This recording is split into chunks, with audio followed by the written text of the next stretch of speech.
Hello agents, and welcome back to another Division build video.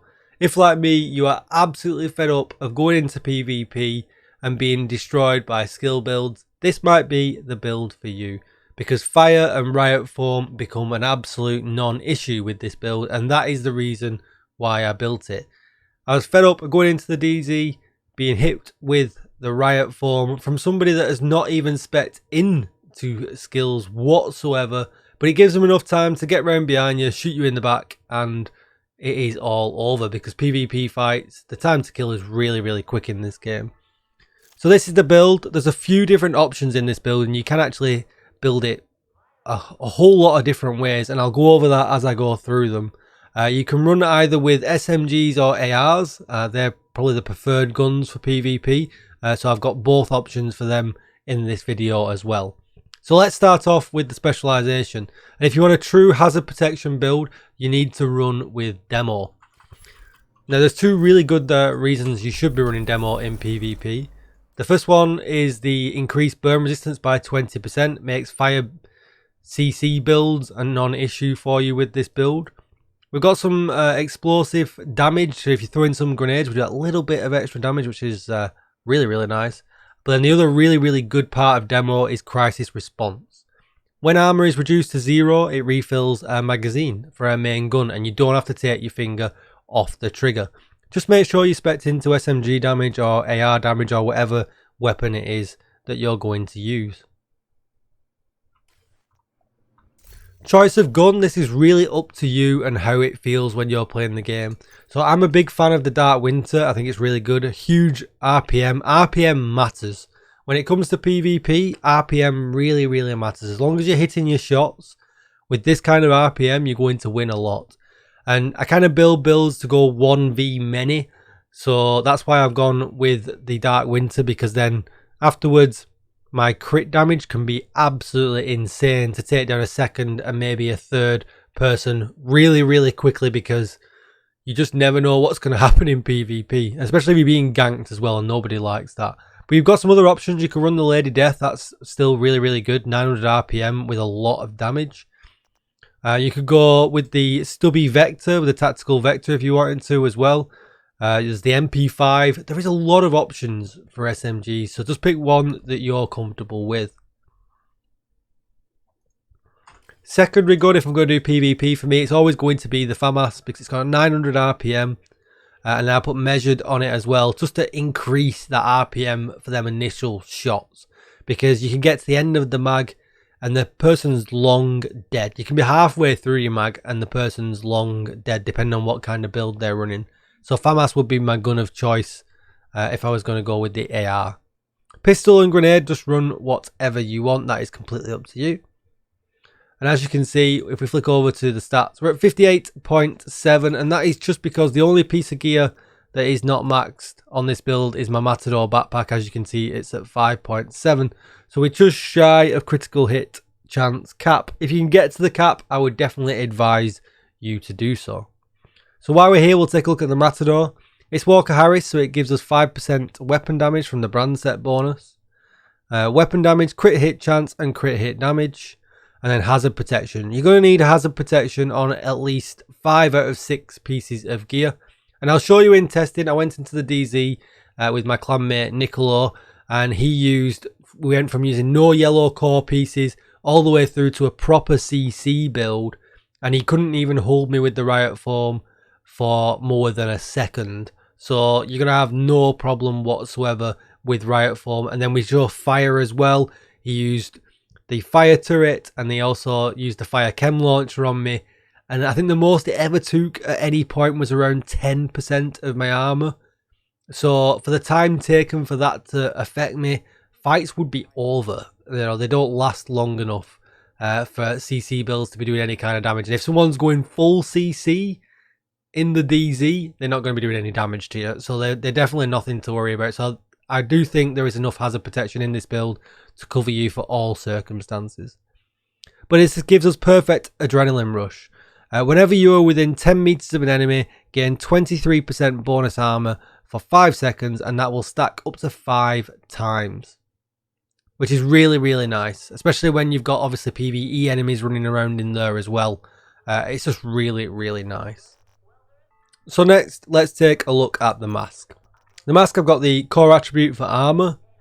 I've got critical hit chance, hazard protection, and critical hit damage in the mod slot. As you can see, the brand set for this is the Jarl brand set.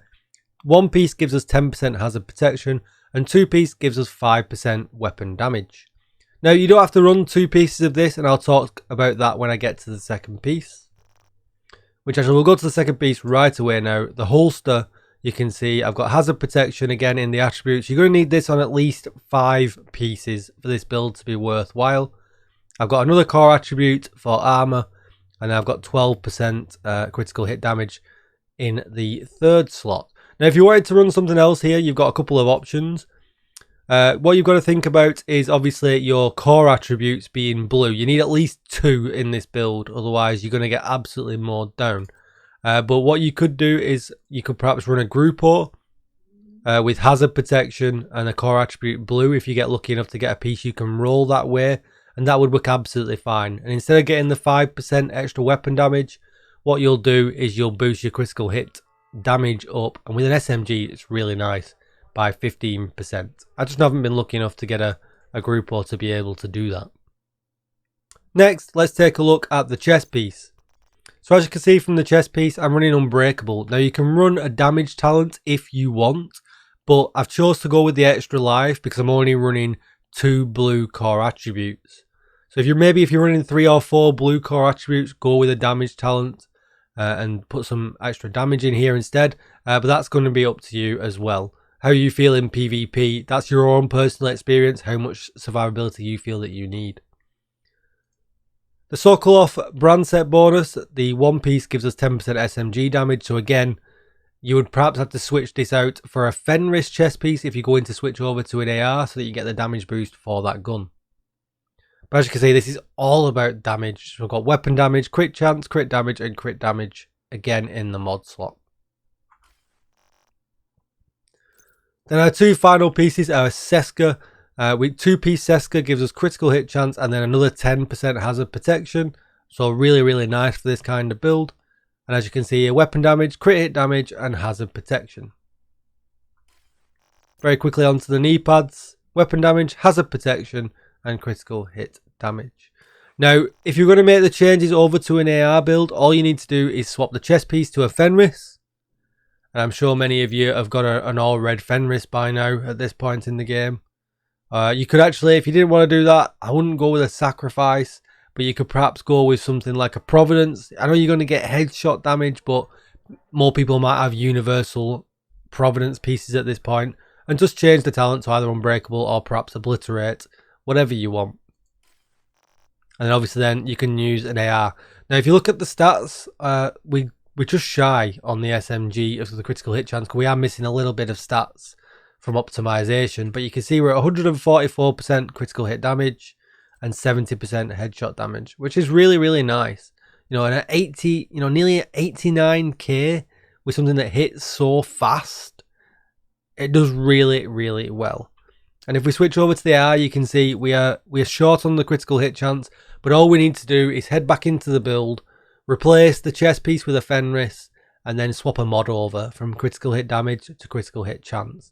At that point then you can use your FAMAS because you'll be pretty much at cap as well. Skills wise, I would go with the shield. If you didn't want the extra burn resistance, you could go with Firewall, and then again use the critical hit damage mod that you get for an extra 5% critical hit damage in this build. So you've got some options there as well. And then use whatever you want in the second slot. I wouldn't use a Revive Hive. You're usually dead before you get a chance for a Revive Hive to bring you back. Or you can be just as bad as the rest of them, and you can use a Riot Foam launcher. Hit them with it, run around the back, and shoot them in the back. And give them a taste of their own medicine. Yes, it's toxic, but if you can't beat them, well, we're going to beat them with this build, because when they shoot us, it will take no effect whatsoever.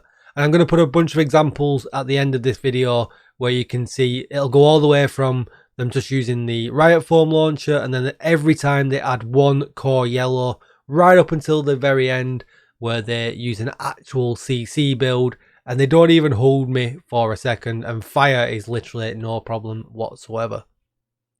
And that is going to be it, guys. Thank you so much for watching. Come and check me out over on Twitch, twitch.tv/DJTICKLE. I could be streaming there live right now, so come over and say hi.